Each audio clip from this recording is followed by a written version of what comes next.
লোকদের মধ্য থেকে কিছু লোক তার দিলের ভিতরে সন্দেহ সৃষ্টি করে দিয়েছে আল্লাহ সম্পর্কে, নবী সম্পর্কে, কোরআন সম্পর্কে, রিসালাত সম্পর্কে, নবুয়ত সম্পর্কে। কথা বলেন ঠিক না ঠিক? সর্বোপরি মুহাম্মদ সাল্লাল্লাহু আলাইহি ওয়াসাল্লাম সম্পর্কে তার দিলের ভিতরে সন্দেহ সৃষ্টি করে দিয়েছেন।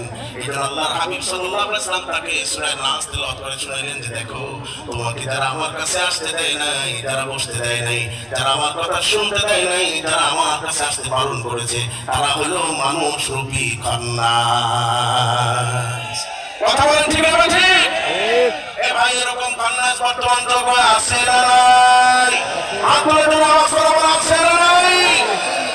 মানুষের দিলের ভিতরে সন্দেহ সৃষ্টি করে দেয়, আমলের ব্যাপারে সন্দেহ সৃষ্টি করে দেয়, আকীদার ব্যাপারে সন্দেহ সৃষ্টি করে দেয়। কথা বলেন ঠিক না ঠিক? লেবাস পোশাক সম্পর্কে সন্দেহ সৃষ্টি করে একটা মানুষ ঈমান হারা করতে দ্বিধা করে না। এরকম খান্নাস বর্তমান যুগে আছে নাই?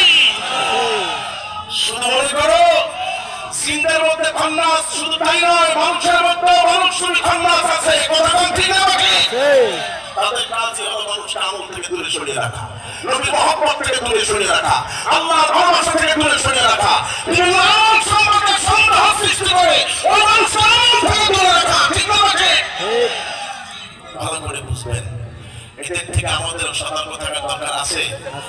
কে কে আছে বলে মনে করেন? হাত তুলে দেখান। না হয় না হয় তুমি মানুষ রূপী খান্নাস থেকে কেমনে আপনি বাঁচবেন? বাঁচার উপায়টা কি? তাদের থেকে কেমনে বাঁচবেন? সিন খান্নাস যারা আছে, সিনের মধ্যে যারা খান্নাস আছে,